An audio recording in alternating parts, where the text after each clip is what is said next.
விலைவாசி அதிகரித்து கொண்டு போகின்ற காலகட்டத்தில் எங்களிடம் இருக்கக்கூடிய காசை நான் என்ன செய்வது? வங்கியிலே கொண்டு வைப்பு செய்வதா அல்லது தங்கத்தை முதலீடு செய்வதா? மோடி சொல்லியிருக்கிற தங்கத்தை வாங்காதீர்கள் என்று. இந்தியா வந்து largest gold buyers and largest gold reserve holders. அப்போ அங்கே டிமாண்ட் இருக்கு, அங்கே டேக்ஸும் போட்டாங்க. எண்ட் ஆஃப் த டே ஒரு கிரைசிஸில் இருக்க எல்லாருமா சேர்ந்து அதை மேனேஜ் பண்ணோம். இந்த காலகட்டத்திலே ஒரு பொதுமகன் என்ன செய்ய வேண்டும்? நாங்கள் ரெஸ்பான்சிபிள் சிட்டிசனாக இருக்க வேண்டும். வீடு வாங்குவது அல்லது காணி கட்டடம் வாங்குவதிலே முதலீடு செய்வதா இந்த காலகட்டத்தில்? இப்போ நான் நினைக்கிறேன் 3.25 3.50 நிற்குதுன்னு சொல்லி இதை நாங்கள் ப்ரிடிக்ட் பண்ண முடியாமல்.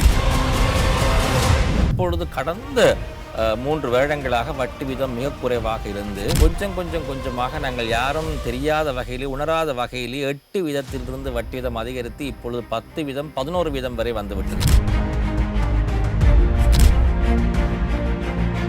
ரீஇன்வென்ட் பண்ணல நல்ல விஷயங்களை வந்து சென்ட்ரல் பேங்க் கொண்டு வந்துருக்கு. வட்டி வீதம் எங்கே செல்ல போகிறது? நிறைய பேர் அகெயின் கவர்னரை ஏசி கொண்டு இருந்தார்கள். Again blessing and disguise. ஏனென்றா போன வருடம் எங்களோட இன்ஃப்ளேஷன் நெகட்டிவ்க்கு போய் ஒரு 1 to 2% நின்றது.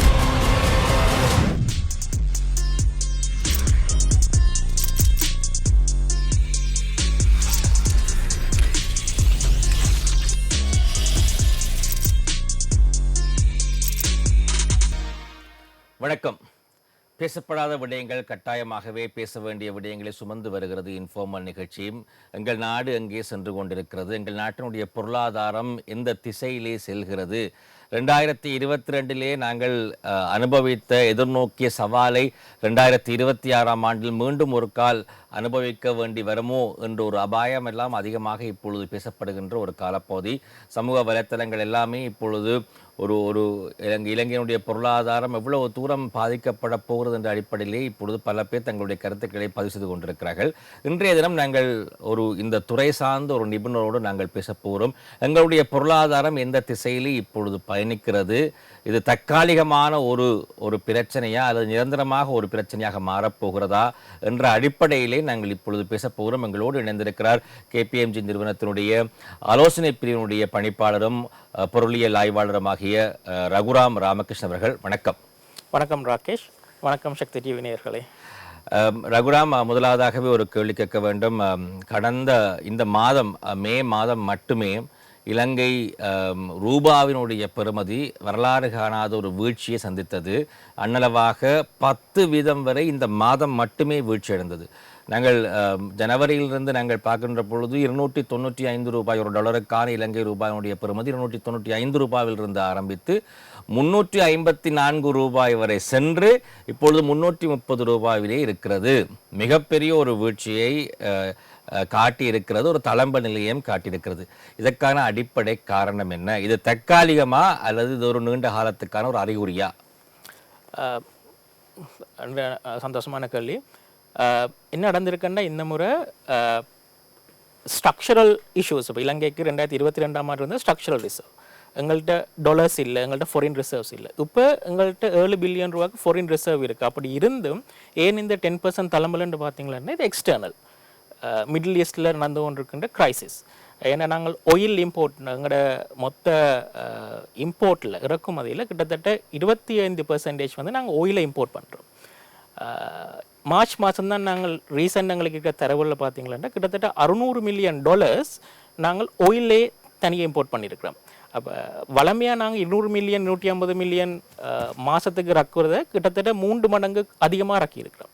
அப்போ இப்படியான ஒரு ஸ்ட்ரக்சரல் இஷ்யூஸ் வெளியால் இருந்து வரைக்க ஒரு கிரைசிஸ் உண்டு. அதாவது எங்களோட டாலர் இலங்கை நாட்டிலேருந்து வெளியில் போகிற ஒரு நிலைமை வந்தபடியாக தான் இந்த தளம்பல் ஏற்பட்டிருக்கு. அதோடு சேர்த்து 2 வருடத்துக்கு முன்னுக்கு 1 வருடத்துக்கு முன்னுக்கு இல்லாத இந்த வெஹிக்கிள் இம்போர்ட்ஸ் கிட்டத்தட்ட 150 மில்லியன் to 200 மில்லியன் அடிஷனலாக நாங்கள் வெஹிக்கிள் ரக்கி இருக்கிறோம் போன வருஷத்தோட கம்பேர் பண்ணிக்க. $200 மில்லியன் பெறுமதியான வெஹிக்கிள் ரக்கி இருக்கிறோம் மார்ச் மாதம் மட்டும். ஏப்ரல் மே தரவுகள் இன்னும் வரையில்லை, அது இன்னும் அதிகமாக இருக்குமான்னு எதிர்பார்க்கப்படுது. அப்போ இந்த காரணங்களால் எங்களோட சிஸ்டத்திலேருந்து டாலர் வெளியால் போகக்க நாங்கள் இந்த மாதிரியான ஒரு டிப்ரிசியேஷனை பார்த்துருக்கிறோம். இது தற்காலிகமாக நிரந்தரமாகன்றது வந்து நிறைய காரணிகள் தீர்மானிக்கின்றது. அதில் ஒரு காரணி மிடில் ஈஸ்ட் கிரைசிஸ். அவை மத்திய கிழக்கு நாடுகளில் இடம்பெறுகின்ற இந்த யுத்தம் அதனால் ஏற்படக்கூடிய விளைவுகள் எங்கள் நாட்டில் சும்மா இருந்த எங்கள் நாட்டில் கூட ஒரு தாக்கத்தை ஏற்படுத்துகிறது. டொனால்ட் ட்ரம்பினுடைய செயற்பாடு பாருங்கள் எவ்வளவு தூரம் சர்வதேச ரீதியாக பெரிய ஒரு அதிர்வலைகளை ஏற்படுத்தி இருக்கிறது என்று. ஆனால் அது எங்களுக்கு தெரியாது. அதாவது ஒரு சமாதான உடன்படிக்கை இடம்பெறுமா இல்லையா என்பது இன்று வரை எங்களுக்கு தெரியாத ஒரு விடயம். சரி, நீங்கள் சொன்னது போல் 2022 எங்களுக்கு டாலர் ரிசர்வ்ஸ் இருக்கவில்லை எங்கள் நாட்டுக்கு.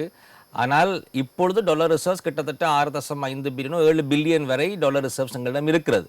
அப்படி இருக்கின்ற பொழுது கூட நாணயத்தை சமநிலையில் பேண முடியவில்லை என்று சொல்லி ஒரு குற்றச்சாட்டு முன்வைக்கப்படுகிறது. 2022 $50 மில்லியன் தான் இருந்தது. ஆகவே ஒரு மாதத்துக்கு கூட எங்களிடம் இறக்குமதிக்கு காணாத அளவு காசு தான் இருந்தது. ஆனால் இப்பொழுது அன்னளவாக 7 பில்லியன் இருக்கிறது. 2022ஆம் ஆண்டு இருந்த நிலைமை உங்களுக்கு தெரிஞ்சிருக்கும். 2021 போய் பார்த்தீர்களா இருந்தால் அப்போது இருந்த சென்ட்ரல் பேங்க் கவர்னர் வந்து எங்களோட யூஎஸ்டிக்கு எதிரான இலங்கை நாணய பெறுமதி 200 வந்து ஆர்டிஃபிஷியலாக மெயின்டைன் பண்ணிக்கணும் வந்தவர். அவர் 2020ஆம் ஆண்டு அப்பாயின்மெண்ட் பண்ணிக்க எங்களோட டாலர் ரிசர்வ்ஸ் வந்து 9 பில்லியன் இருந்தது.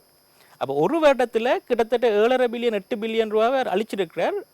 ஒன்று வந்து 3 பில்லியன் ரீபே பண்ணுறது நான் எக்ஸ்டர்னல் டாலருக்கு, மீதி காசெல்லாம் கரன்சியை டிஃபெண்ட் பண்ணுறதுக்கு. இந்த முறை IMF ஸ்ட்ரிக்டாக சொல்லியிருக்கு, நீங்கள் ஆர்டிஃபிஷியலாக இந்த டாலர்ஸை இந்த எக்ஸ்சேஞ்சை வந்து கண்ட்ரோல் பண்ணல. இது மார்க்கெட் டிட்டர்மைன். இப்போ சென்ட்ரல் பேங்க் நினைத்திருந்தால் 7 பில்லியன்லேருந்து ஒரு 500 மில்லியன் 600 மில்லியனை ரக்கி இந்த டாலரை சமநிலையே பண்ணியிருக்கலாம். ஆனால் அது வெளிநாட்டு இன்வெஸ்டர்ஸுக்கும் IMFக்கும் ஒரு பிள்ளையான ஒரு முன்மாதிரியாக ஒரு மார்க்கெட் இண்டிகேஷனாக இருக்குமென்றபடியே இது மார்க்கெட் பியூராக தீர்மானிக்கும். வரவு எவ்வளவு செலவு எவ்வளவு என்றது அடிப்படையில் demand and supply basic economic theory அடிப்படையில் தான் இந்த கரன்சி வந்து இப்போதைக்கு 330 ரூபாய் வந்திருக்கின்றது. இது மத்திய வங்கியினுடைய எந்தவித இடையூறும் இல்லாமல் தீர்மானிக்கப்பட்ட விலையா? மார்ச் 2026 தகவல் அடிப்படையில் வந்து எங்களுக்கு தெரியாது. இந்த லாஸ்ட் 2 மந்த்ஸில் சென்ட்ரல் பேங்க் ஏதாவது டாலர்ஸ் வாங்கியிருக்கிறாங்களா இல்லாட்டி விற்றுருக்குறாங்கன்னு எங்களுக்கு தெரியாது. மோஸ்ட் ப்ராபப்ளி நினைத்திருந்தால் கண்ட்ரோல் பண்ணியிருக்கலாம். உங்களுக்கு தெரியும் 2022ஆம் ஆண்டு 5% ஒரு பேண்டை கொண்டு வந்தவர்கள். ஒரு நாளைக்கு கரன்சி வந்து 5% தான் டிப்ரிஷியேட் ஆகலாம், அதுக்கு மேலே டிப்ரிஷியேட் ஆகல. இப்போ சென்ட்ரல் பேங்க்கிட்ட அந்த டூல்ஸ் இருக்குது, பட் அந்த டூல்ஸை அவர்கள் இன்னும் யூஸ் பண்ண இல்லை. பயன்படுத்தலாமா? IMFினுடைய புதிய ஒப்பந்தத்துக்கு அமைய இவர்கள் விரும்பியது போல் அந்த முறைகளை எல்லாம் பயன்படுத்தலாமா? செய்ய இயலாது. அவர்கள் சொல்லி ஏன்டா market determine interest rates exchange ரேட்டும் இன்ட்ரெஸ்ட் ரேட்டும் இருக்கணும். ஆனால் 2022ஆம் ஆண்டு IMF இலங்கைக்கு வரைக்க இருந்த சிச்சுவேஷனும் இப்போ உள்ள சிச்சுவேஷன் கம்ப்ளீட்லி டிஃப்ரெண்ட். IMFஏ அவங்க அறிக்கையில் சொல்லியிருக்கு, எங்களோட ஃபிஸ்கல் ரிஃபார்ம்ஸ் நாங்கள் எடுத்த அந்த ஆஸ்டெரிட்டி மெஷர்ஸ் எல்லாமே ஃப்ரூட்ஃபுல் நல்ல விதமாக போயிருக்கு லாஸ்ட் 3-4 இயர்ஸில். அதுக்குரிய பலனை நாங்கள் அனுபவிச்சு கொண்டிருக்கிறோம். ஆனால் இது எக்ஸ்டர்னல், இது ஏட்ட கண்ட்ரோல், சென்ட்ரல் பேங்க் கண்ட்ரோல் இல்லை, கவர்மெண்ட் கண்ட்ரோல் இல்லை. முதலுள்ள கவர்மெண்ட் எக்ஸ்பென்ஸ் ஸ்பெண்ட் பண்ணி மணி பிரிண்ட் பண்ணி சமாளிச்சுட்டு வந்தோம். இந்த கவர்மெண்ட் டேக்ஸை இன்க்ரீஸ் பண்ணி எக்ஸ்பென்சஸை குறைச்சி மக்களுக்கு சிரமம் தான் இல்லையாண்டு இல்லை. பட் நேச்சுரலாக ப்ரைஸ் ட்ராப் ஆகிருக்கு, எக்ஸ்சேஞ்ச் ரேட் ட்ராப் ஆகிருக்கு, இன்ஃப்ளேஷன் ட்ராப் ஆகிருக்கு. ஸோ எந்த எதிர்பார்ப்பு, நிறைய பேர் எதிர்பார்ப்பு IMF வந்து இதில் எங்களுக்கு கொஞ்சம் லீவே கொடுக்குமென்று சொல்லி. ஏன்னா இந்த கிரைசிஸ் இலங்கை மட்டும் இல்லை, அனைத்து ஏஷியன் நாடுகளும் ஸ்பெஷலாக ஈஸ்ட் ஏஷியன் நாடுகளை இம்பேக்ட் பண்ணியிருக்கு. ஸோ கோயிங் ஃபார்வர்ட் IMF வந்து இதுக்குரிய ஒரு ஃப்ளெக்சிபிளாக இருக்குமென்றதை இந்த எதிர்பார்ப்பு. கடந்த 5 நாட்களிலே இலங்கை ரூபாயினுடைய பெறுமதி கிட்டத்தட்ட 10% அதிகமான ஒரு வீழ்ச்சியை சந்தித்தது. வெள்ளிக்கிழமை நேற்றைய தினம் இது கிட்டத்தட்ட 5% அன்னளவாக 4.5% எழுச்சியையும் கண்டது. 4.5% எப்ரிசியேஷனும் வந்தது. இந்த ஒரு மாற்றத்துக்கு என்ன காரணம்? 4 நாளாக வியாழக்கிழமை வரை எல்லோரும் பயந்தார்கள். என்னடா இது, போகிற போக்கில் இலங்கை ரூபாயுடைய விலை 370 400 கூரையை பித்து விட்டு செல்லுமோ என்றெல்லாம் யோசித்தார்கள். ஆனால் திருப்பி 5% அன்னளவாக எழுச்சி அடைந்திருக்கிறது. ராகேஷ், உங்களுக்கு தெரியும் ஸ்பெகுலேட்டிவ் ட்ரேடிங் என்று சொல்லுவார்கள். என்ன நடந்ததுன்னா, ஓகே டாலர்ஸுண்ட ஆயில் ப்ரைஸ் 110 115 லெவலில் போய்கொண்டு இருந்தது. மெயின்லி மிடில் ஈஸ்டர்ன் கிரைசிஸ் எந்த ஒரு எண்டும் இல்லாமல் போய்கொண்டு இருந்த ரீசனால் ஒரு சின்ன ஸ்பெகுலேஷன். அதாவது இப்போ உங்களுக்கு தெரியும் பாராளுமன்றத்தில் இப்படி காய்ச்சொண்டிருக்கிறார்கள், அந்த 50% வெஹிக்கிள் சர்சார்ஜ் வாரத்துக்கு முதல் நாள் அதிகளவான LC ஓப்பன் பண்ணப்பட்டிருக்காங்க. அப்போ அது மார்க்கெட்டுக்கு லீக் ஆகிருக்காது. அது எப்படி லீக் ஆனதுன்றது டிஃப்ரெண்ட் ஸ்டோரி. அப்போ அது என்ன சஜஸ்ட் பண்ணுதுன்னா, டாலருக்கான கேள்வி உடனடியாக சடதியாக இன்க்ரீஸ் ஆகிருக்கு. ஏன்னா அவர்கள் நினைத்திருப்பார்கள் கோயிங் ஃபார்வர்ட் வந்து சென்ட்ரல் பேங்க் இம்போர்ட்டுகளை ரிஸ்ட்ரிக்ட் பண்ணினா நான் எசென்ஷியல் இம்போர்ட்டை ரிஸ்ட்ரிக்ட் பண்ணினா அடுத்த 6 மாதம் 9 மாதத்துக்கு தேவையான பொருட்களை இப்போதே அதிக டாலரை வாங்கி கொடுத்துருக்க ரீசனால் டாலர்ஸ் கூடி இருக்கலாம். ஆனால் ஏன் குறைஞ்சதுண்டா எந்த ஒரு இப்போ இலங்கையில் உண்மைக்கும் பார்த்தீங்களா இருந்தால் லாஸ்ட் 10-15 இயர்ஸ் இந்த நார்மல் சினாரியோவில் வந்து இலங்கையின் கரன்சி வந்து டிப்ரிஷியேட் ஆகணும். என்ன பெர்சன்டேஜாக டிப்ரிஷியேட் ஆகணும்னா அது இன்ஃப்ளேஷன் டிஃப்ரென்ஷியல்ஸ்னு சொல்லுவார். யூஎஸ்டி இந்த யூஎஸ்ல உள்ள இன்ஃப்ளேஷனும் இலங்கையில் உள்ள இன்ஃப்ளேஷனுக்குள்ள டிஃப்ரென்ஸால் தான் டிப்ரிஷியேட் ஆகணும். என்ன ஸ்டேபிள் சினாரியோ அது 3.5 தொடக்கம் 5% வருடத்துக்கு. அப்போ எங்களுக்குன்னு ரியல் கரன்சி வேல்யூன்னு இருக்குது. அப்போ சடுதியாக 345-50க்கு போனோன்னே தெரியும் ஓகே இது ஃபாஸ்ட்டாக எதுவும் ஃபாஸ்ட்டாக அப்ரிஷியேட் ஆச்சுதுன்னா இட் ஹாஸ் டு கரெக்ட். அப்போ 345 ரூபாயில் டாலர்ஸ் ஹோல்ட் பண்ணி வச்சுருந்தாக்கள் எக்ஸ்போர்ட்டர்ஸ் வந்து கன்வெர்ட் பண்ணியிருப்பார்கள். அப்போ அந்த கன்வர்ஷனால் நிறைய டாலர்ஸ் சந்தைக்குள்ள வரைக்கும் திருப்பி 5% சடுதியாக அப்ரிஷியேட் ஆயிருக்கு.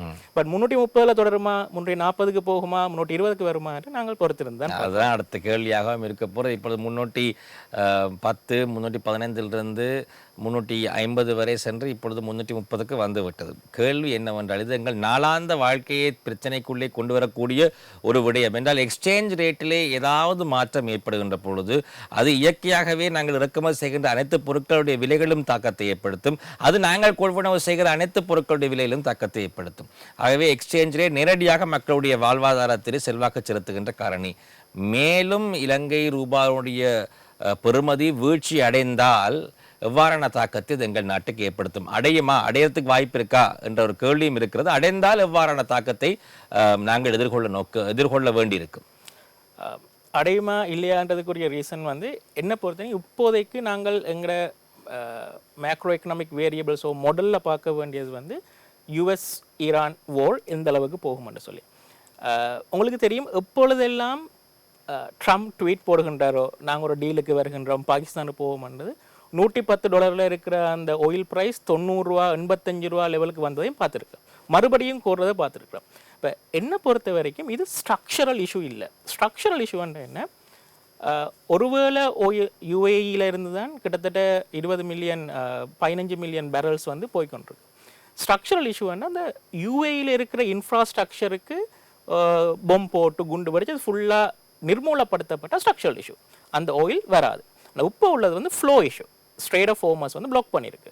எப்போ அந்த ஃப்ளோ ஓப்பன் பண்ண நியூஸ் வந்ததுன்னா அடுத்த நாள் okay it will take about 3-4 weeks மூடி இருக்கிற ஆயில் ரிக்ஸை வந்து திருப்பி ரீஸ்டார்ட் பண்ணுறதுக்கு. பட் ஃப்ளோ வந்ததுண்டா டாலர்ஸ் ஆயிலின் ப்ரைஸ் அவரேஜாக போன வருஷம் $60-65 இருந்தது. ஆயிலின் ப்ரைஸ் தொடர்ச்சியாக கீழே வரும். ஏனென்றா ஷேல் ஆயில் இந்த யூஎஸில் நிறைய இம்போர்ட் ஆகுது. எலக்ட்ரிசிட்டியை நோக்கி ரினியூவபிள் எனர்ஜியை நோக்கி நாங்கள் நாடு போய்கொண்டிருக்கு. ஸோ டாலர் க்ரூட் ஆயிலை பற்றி நாங்கள் ஒரி பண்ண வேண்டிய அவசியம் இல்லை. ஃப்ளோ தான் ஒரி பண்ண வேண்டிய அவசியம். ஓகே அந்த ஒரு பக்கம் இருக்கு. ஒருவேளை இந்த கிரைசிஸ் தொடர்ச்சியாக இருந்ததுன்னா கவர்மெண்ட் வந்து காஸ்ட் ரிஃப்ளெக்டிவ் ப்ரைஸ்ன்னு சொல்லுவார்கள். ஏனென்றால் இப்பொழுதைக்கு டீசல் நாங்கள் அதை படி பிரகாரம் டீசல் வந்து 250 ரூபா வந்து கவர்மெண்ட்டுக்கு நட்டம். அந்த விலையெல்லாம் விற்று கொண்டிருக்கு. ஒரு லிட்டர் டீசலுக்கு 250 ரூபா நட்டம். 250 ரூபாய்க்கு 300 ரூபா நட்டம். உண்மைக்கும் அது காஸ்ட் ரிஃப்ளெக்டிவ் இருந்தால் டீசல் இந்த ப்ரைஸ் இன்றைக்கு 750 ரூபா 800 ரூபாய்க்கு செல் ஆகணும். அதை ஏன் அரசாங்கம் அந்த லொஸ்ஸை வந்து அப்சர்வ் பண்ணுதுண்டா இவை தான் மெயினாக வந்து போக்குவரத்தாக இருக்கலாம், டிரான்ஸ்போர்ட்டேஷன், ஹெவி இன்ஸ்ட்ருமெண்ட்ஸ் யூஸ் பண்ணுற வெஹிக்கிள் எல்லாம் பொதுமக்கள் அதிகமாக பயன்படுத்துகின்ற போக்குவரத்து ஊடகங்களுக்கு பயன்படுத்துகின்ற எரிபொருளாக இருப்பது டீசல். நான் நினைக்கவில்லை அரசாங்கம் வந்து 300 ரூபா உடனே இன்க்ரீஸ் பண்ணி காஸ்ட் ரிஃப்ளெக்டிவ் ஆக்குறாங்க. மேபி ஒரு 10% 20% வரும். இன்ஃப்ளேஷனை பார்த்தீங்கன்னா இன்ஃப்ளேஷன் பாஸ்கெட்டில் ஆயில் அதாவது ரிஃபைன் பெட்ரோலியம் கோல் மற்றது எலக்ட்ரிசிட்டி சம்மந்தமாக 10% பாஸ்கெட்டில் இருக்குது. இப்போ 10% பாஸ்கெட் வந்து ஒரு 30% இன்க்ரீஸ் ஆச்சுதுன்னா மற்ற எல்லாம் ரிமைன் த சேம். இன்ஃப்ளேஷன் ஒரு 3% இன்க்ரீஸ் ஆகும். ஏப்ரல் மாதம் இன்ஃப்ளேஷன் 4க்கு வந்திருக்கு. இவன் டார்கெட் 5. ஸோ இன்ஃப்ளேஷன் கூடிக்கொண்டு இருக்குது.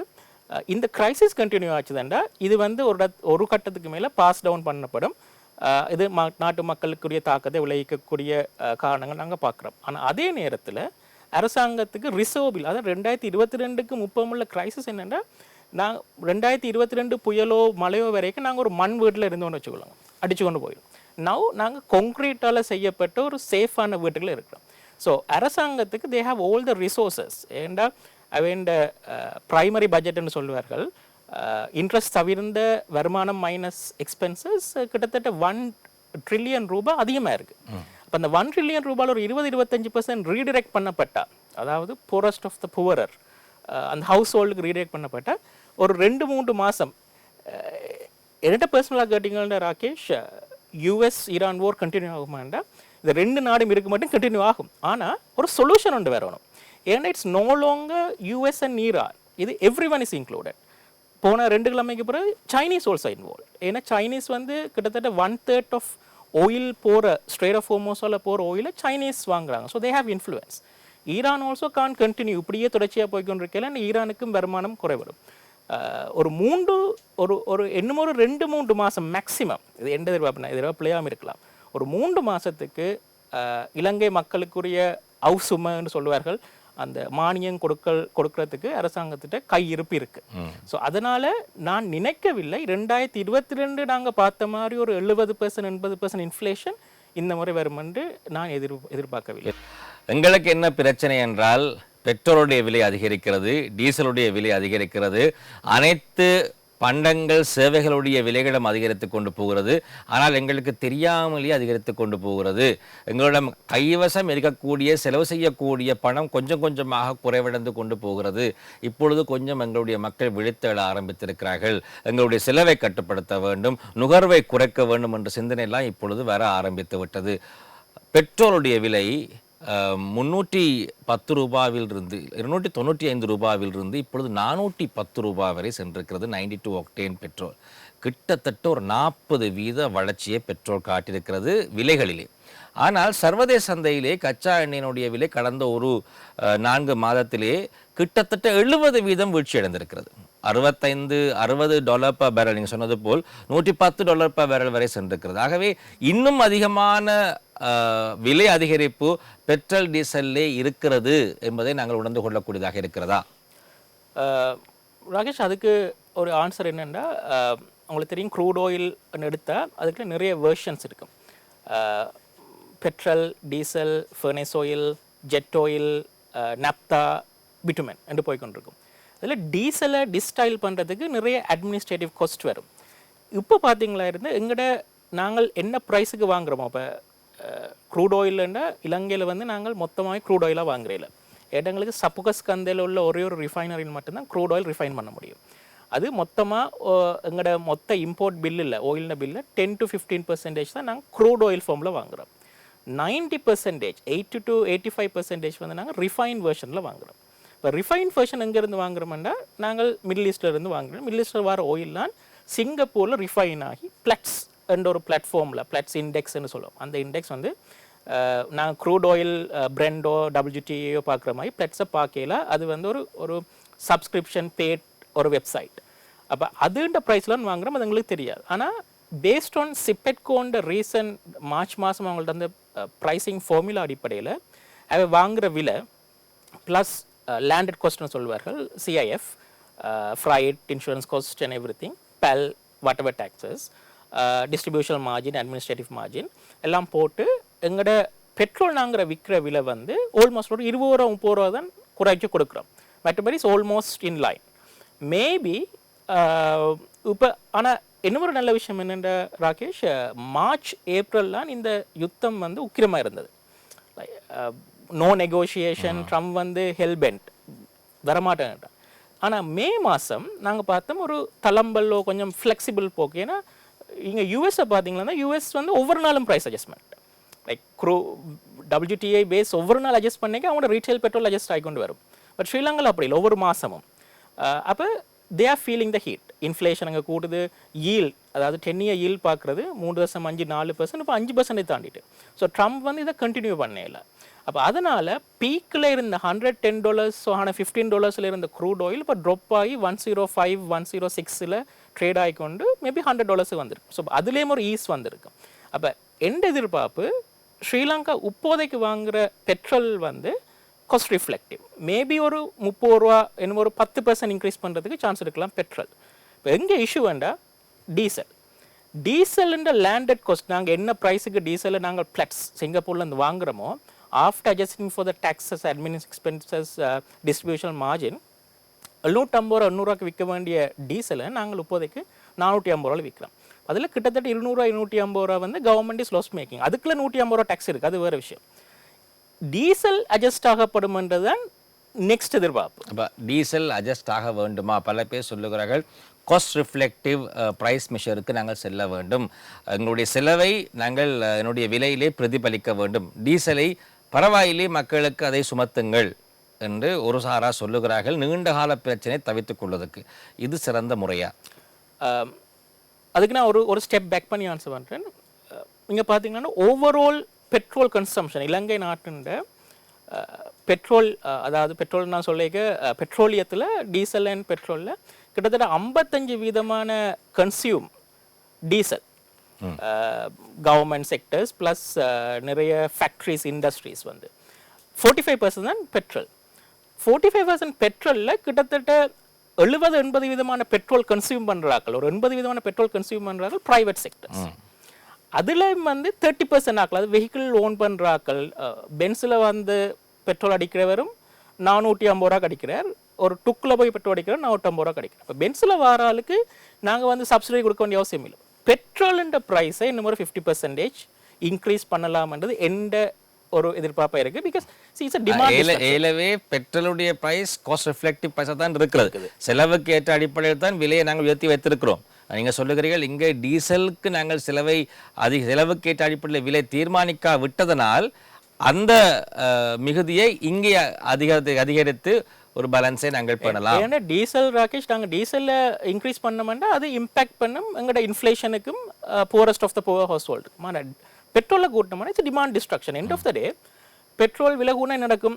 இப்போ 5 நாளும் வெஹிக்கிளில் போகிறால் 3 நாள் வெஹிக்கிளுக்கு போவேன். இது நேச்சுரலாக ஜஸ்ட் ஏன்னா உங்களுக்கு தெரியும் 2022ஆம் ஆண்டு நாங்கள் ஒரு கலப்படம் இல்லாத ஒரு பெட்ரோலுக்கு 1000 ரூபா கொடுக்க தயாராக இருந்த காலமும் இருந்தது. 1000 ரூபா. அப்போ பெட்ரோல் US டாலர்ஸ் 200 250 ரூபா, பெட்ரோல் $65. எங்களுக்கு பெட்ரோல் இல்லை. நான் பெட்ரோல் வருது. Choice is US. 500 ரூபாய்க்கு நீங்கள் பெட்ரோல் அடித்து ஓட போகிறது சாய்ஸ் இஸ் யூஎஸ். பெட்ரோல் இருக்குது. இப்போ என்னை பொறுத்த வரைக்கும் எங்களுக்கு ஆயில் வாரது is very very important at whatever rate. டீசல்லையும் ராகேஷ் பார்த்தீங்களன்னா கிட்டத்தட்ட 10% 15% டீசல் கன்சம்ஷன் வந்து ப்ரைவேட் செக்டர், அதாவது ஒரு ஜீப்பில் வந்து டிரைவ் பண்ணுறவரால் டீசல். இப்போ என்ன செய்யணுமெண்டா இலங்கைக்கு டேட்டா தேவை. இப்போ டிஜிட்டல் ஐடென்டிட்டி கொண்டு வரணும்னு சொல்லி இப்போ கிட்டத்தட்ட 5-10 வருஷமாக இருக்குது. இப்போ இந்தியாவில் ஆதார் கார்டு இருக்குது. ஸோ எவ்ரி ஹியூமன் ஒவ்வொரு சிட்டிசனுக்கும் அவர் என்ன வேலை செய்கிறார், அவர்கிட்ட வருமானம் என்ன, அவர்கிட்ட தொழில் என்னன்றதெல்லாம் பேக் எண்டில் அப்டேட் ஆயிருக்கு. ஸ்ரீலங்காவில் இல்லை. இப்போ என்ன அதனால் யார் பணக்காரர், யார் நடுத்தர மக்கள், யார் வறியவர் என்ற அந்த கட்டமைப்பு இன்னும் இலங்கையில் இல்லை. அது இவர்களுக்கு சரியான வகையிலே எதற்கு மானியம் கொடுக்க வேண்டும், எதற்கு விலையை குறைத்து கொடுக்க வேண்டும் என்பதை தீர்மானிப்பதிலே மிகப்பெரிய சிக்கலை ஏற்படுத்துகிறது. அதானே? நிச்சயமாக. இப்போ டீசலில் கூட கிட்டத்தட்ட 10-15% டீசல் கன்சம்ஷன் வந்து பெரிய ஜீப்பில் எஸ்யூவில் வந்து பெட்ரோல் அடிச்சுட்டு போராட்டு இருக்கு. அவட்ட ரேட்டை வந்து நீங்கள் 100 ரூபா கிடைக்கலாம். அதால் வர அடிஷனல் 400 வட்டவது டேக்ஸை வந்து நீங்கள் ரீடிரெக்ட் பண்ணலாம் இந்த ஹவுஸுமோவோ இந்த கிராண்ட் கொடுக்குற மூலமாக. இன்னொரு மேக்ஸிமம் ஒரு 6 மாதம் 6 மாதத்துக்கு மேலே I don't think so continue ஆகும்னு சொல்லி. அப்போ அந்த 6 மாதத்துக்கு ஷார்ட் டேர்ம் மெஷர்மெண்ட்ஸ் மாதிரி நாங்கள் இதுகள் செய்யலாம்ன்றது என்னுடைய எதிர்பார்ப்பு. ஆனால் அரசாங்கம், இது சென்ட்ரல் பேங்க் இதை இன்வால்வ் ஆகலாது. இது அரசாங்கத்தின் தீர்மானம். அரசாங்கம் எப்படி போகும்ன்றது தெரியல. ரகுராம், ஆரம்பத்திலே இந்த யுத்தம் ஒரு வாரத்திலே முடிவடைந்துவிடும், ஒரு மாதத்திலே முடிவடைந்துவிடும் என்ற அடிப்படையில் தான் நிதி சந்தைகள் உட்பட நாட்டினுடைய அனைத்து எல்லோருமே அதைத்தான் நம்பி இருந்தார்கள். ஆனால் இது 3 மாதங்களை தாண்டி இப்பொழுது செல்லுகிறது. ஆகவே இன்னொரு 3 மாதத்திலே முடியும் என்று நாங்கள் எதிர்வு கூறவும் முடியாது. ஆனால் இது தொடர்ச்சியாக செல்லுமாக இருந்தால் அதை தாங்கக்கூடிய சக்தி எங்கள் நாட்டுக்கு இருக்கிறதா என்ற கேள்வி இருக்கிறது. ஓகே, இப்போ நாங்கள் ஸ்ட்ரேட் ஆஃப் ஹோர்மஸுக்கு போவோம். கிட்டத்தட்ட 20% ஆஃப் ஆயில், அதாவது ஒரு நாளைக்கு 100 மில்லியன் பேரல்ஸ் ஆயில் வந்து இந்த உலகம் கன்சியூம் பண்ணுது. அதில் 20% ஸ்ட்ரேட் ஆஃப் ஹோர்மஸால் வருது. அந்த 20%ல் கிட்டத்தட்ட 5%, அதாவது ஒரு 2 to 3 ஒரு 10%, 2 மில்லியனுக்கிட்ட ஈரான் பம்ப் பண்ணுற ஆயில். ஈரான் பம்ப் பண்ணுற ஆயில் எப்படியோ சைனாவுக்கு போகுது. ஸ்ட்ரெய்ட் ஆஃப் ஹோர்மஸில் ஈரான் ஆயில் ஃப்ளோ ஆகிக்கொண்டு தான் இருக்குது. ஆஃப்கோர்ஸ் இப்போ பிளாக்கேட் வந்தபடியே இப்போ உங்களுக்கு தெரியும் தரை மூலமாக ட்ரெயின் மூலமாக அனுப்புறதை யோசிச்சுட்டு இருக்காங்க. யூஏஇன் ஆயிலெலாம் ஸ்டக் ஆகிருக்கு. அந்த யூஏஇன் ஆயிலும் வந்து முதல் ஒரு 2 மில்லியன் ஆயில் வந்து அவங்களுக்கு ஒரு they have a pipeline strait of ஹோர்மஸ்லேருந்து கீழே பிளாக் சீக்கு வர யூஏஇ சவுதி மூலமாக ஊடறுத்து வரக்கூடிய ஒரு 2 மில்லியன் தான் அதன கெப்பாசிட்டி. இப்போ அதை 7 மில்லியனுக்கு இன்க்ரீஸ் பண்ணிடுறாங்க. இப்போ 5 to 2 மில்லியன் 7 மில்லியன் 20 மில்லியனில் 7 மில்லியன் அதோட டிமாண்ட் ரெஸ்ட்ரிக்ஷனோட கிட்டத்தட்ட 10 மில்லியன் ஆயில் ஃப்ளோ ஆகிக்கொண்டிருக்கு. மீதி 10 மில்லியன் தான் இஷ்யூ. ஆனால் இன்னும் ஒரு 3-6 மாதம் போச்சுதுன்றா ராகேஷ் என்ன நடக்குமெண்டா உலகம் வந்து இதுக்கு பழக்கப்பட்டுக்கொள்ளும். இப்போ 2022 ரஷ்யா உக்ரைன் இன்வேஷன்லேயும் $150 போனது. ஆனால் 3 மாதத்தில் டாலர் பேக் டு $90-80. ஏன்னா தே அண்டர்ஸ்டாண்ட் ரஷ்யன் ஆயில் எப்படியோ ஃப்ளோ ஆகிக்கொண்டு தான் இருக்கு. இப்போதைக்கு ஆஃப்கோர்ஸ் தெரியல. ஆனால் இப்போ என்ன ஒரு இதுன்னா ஒன்று டிமாண்ட் டிஸ்ட்ரக்ஷன் ஆகணும், அதாவது டிமாண்ட் குறையணும், இல்லாட்டி வட்டவர் ரேட்டில் நாங்கள் உங்களுக்கு எடுக்க வேண்டி வரும். அது வந்து இன்ஃப்ளேஷனை பாதிக்கும், அது நாட்டு மக்களுக்கு ஒரு இம்பேக்டை கொடுக்கும். ஆனால் ஆல்டர்னேட்டிவே ரினியூவபிள் எனர்ஜி மூலமாக போகணும்னு நிறைய பேர் அதை பற்றி காய்க்கிறாங்க. ஆனால் அதுலேயும் சிக்கல்கள் இருக்குது, இல்லாமல் இல்லை. இப்பொழுது இன்னும் ஒரு கேள்வி வருகிறது. இந்த ஒரு சிக்கலுக்கு இலங்கை ரூபாயினுடைய பெறுமதி நாங்கள் ஒரு மாதத்துக்கு முதல் பார்த்தால் இந்த இலங்கை தான் பெஸ்ட் பர்ஃபார்மிங் கரன்சியாக இருந்தது ஒரு மாதத்துக்கு முதல். ஏனென்றால் கரன்சி மத்திய தெற்காசி நாடுகள் அனைத்தினுடைய நாணயங்களும் வீழ்ச்சியடைந்திருந்த காலகட்டத்திலே எங்களுடைய நாணயம் கொஞ்சம் பரவாயில்லை என்ற அடிப்படையில் இருந்தது. இந்தியாவினுடைய நாணயம் கிட்டத்தட்ட 8 வீதம் வீழ்ச்சியடைந்திருந்தது. ஆனால் இப்பொழுது நாங்கள் முன்னணிக்கு வந்துவிட்டோம். நாங்கள் தான் அதிகமாக வீழ்ச்சியடைந்த ஒரு நாணயமாக இருக்கிறது. இதற்கு அடிப்படை காரணம் கடந்த 2-3 மாதங்களிலே நாங்கள் அதிக அளவிலான வாகனங்களை இறக்குமதி செய்துவிட்டோம். இந்த அரசாங்கம் அதை இப்பொழுது கொண்டு வந்திருக்கின்ற இந்த சர்சார்ஜை 2 மாதங்களுக்கு முதல் கொண்டு வந்திருந்திருக்க வேண்டும். யுத்தம் ஆரம்பிக்கும் பொழுது கொண்டு வந்திருக்க வேண்டும். இறக்குமதியை தடை செய்திருக்க வேண்டும். இவ்வாறெல்லாம் விமர்சனங்களை பல பேர் இப்பொழுது முன்வைக்கிறார்கள். இது உண்மைதானா? அவர்களின் விமர்சனம் ஃபேஸ் வேல்யூல உண்மைதான். ஆனால் நாங்கள் அதுக்குரிய ரீசனை பார்க்கணும். உங்களுக்கு தெரியும், இப்போ 2026ஆம் ஆண்டு February எண்டில் இந்த அட்டாக் தொடங்குது. ஆனால் போன வருஷமும் ஜூன் ஜூலையில் ஒரு கிழமை இந்த அட்டாக் வந்தது. அப்போ அது தொடங்கிக்க எல்லாரும் யோசித்தது ஓகே 1 வீக்லோ 2 வீக்ஸ் இது கண்டினியூஸாக சர்வைவ் ஆகுதுண்டு. நிறைய பேர் ஈரானுண்ட உள்ள அந்த கெப்பாசிட்டி, ஈரான் ரெசிஸ்டன்ஸை வந்து நான் நினைக்கிறேன் அமெரிக்கா வந்து மிக பிள்ளையாக எதிர்கூறியிருக்கு. நினச்சிருப்பாங்க 1 மாதம் தாங்க மாட்டாங்கன்னு சொல்லி. பட் 3 மாதம் ரன் பண்ணிக்கொண்டு இருக்குது. ஹைன்சைட் ஒரு விஷயம் நடந்து முடிஞ்சாலும் அப்படி செஞ்சிருக்கலாம்னு சொல்லலாம். ஆனால் சென்ட்ரல் பேங்க் கவர்னர் என்ன யோசிச்சிருப்பாருன்னா ஓகே ஃபைன், இப்போ எங்களுக்கு டாலர் இன்ஃப்ளோஸ் வேறு இருக்குது. இப்போ இன்னொரு ரீசன் ஏன் சடதியாக கரன்சி அப்ரிஷியேட் ஆகிடுதுன்னா IMF-ண்ட கண்ட்ரி ரெப்ரசன்டேட்டிவ் வளமையாக என்ன நடக்குமெண்டா ராகேஷ், எங்களுக்கு 4 வருஷம் IMF ப்ரோக்ராம் இருக்குது. 2022 தொடங்கினது. இல் கோ அப் அண்டில் 2027 மட்டும் போகும், மார்ச் மட்டும். அப்போ ஒவ்வொரு 6 மாதத்துக்கு ஒருக்கா ரிவ்யூ பண்ணி ஒரு 300 மில்லியனை ரிலீஸ் பண்ணுவாங்க. இந்த முறை என்ன சொல்லியிருக்குதுன்னா ஓகே இப்போ கிரைசிஸால் நான் எங்களுக்கு 6th ரிவ்யூ இதிலேயே 2 tranche 700 மில்லியன் நாங்களுக்கு தருவோம். 7வது ரிவ்யூக்கு தேவையான பணத்தையும் இப்பயே தருகிறோம் என்று சொல்லி. அப்போ அது மே 27 வந்து ஸ்டாஃப் ரிவ்யூ கண்டினியூ இதாகும். அதுக்கு பிறகு 1 கிழமை 2 கிழமையில் எங்களுக்கு 700 மில்லியன் ரூபாய் கடனோ இல்லையோ கேஷ் ஃப்ளோ வருது. இது நாங்கள் அக்கௌண்டிங்கில் பார்த்தீங்கன்னா இட்ஸ் அக்ரூவல் பேசிஸில் கேஷ் பேசிஸ். இந்த கேஷ் பேசிஸ் வரதும் ஒரு ரீசன். ஸோ இப்போ சென்ட்ரல் பேங்க் கவர்மெண்ட் திங்கிங் என்னென்னா ஓகே நாங்கள் டாலரை பில் பண்ணியிருக்கிறோம், உங்களுக்கு இப்போ போன வருடம் மட்டும் 1.6 பில்லியன் ரூபாய்க்கு நாங்கள் வெஹிக்கிள் இம்போர்ட் பண்ணியிருக்கிறோம். ஆனால் கிட்டத்தட்ட 1 ட்ரில்லியன் ரூபாய் அந்த வெஹிக்கிள் இம்போர்ட்டால் எங்களுக்கு வருமானம் வந்திருக்கு. பட் சென்ட்ரல் பேங்க் கவர்னரோ கவர்மெண்ட் திங் ஓகே டேக்ஸ் எவ்வளோ கூட்டு 1 ட்ரில்லியன்ன்றது ராகேஷ் 20% ஆஃப் எங்களோட வருமானம். அப்போ அதை we can use it in a more productive way. இப்போ சிக்கன் அண்ட் எக் எதை நிப்பாட்டி இருக்கலாம், எதை குறைச்சிருக்கலாம். ஆனால் இப்போ கவர்மெண்ட்டுக்கு நான் அப்போ சொன்ன மாதிரி they have more muscle power.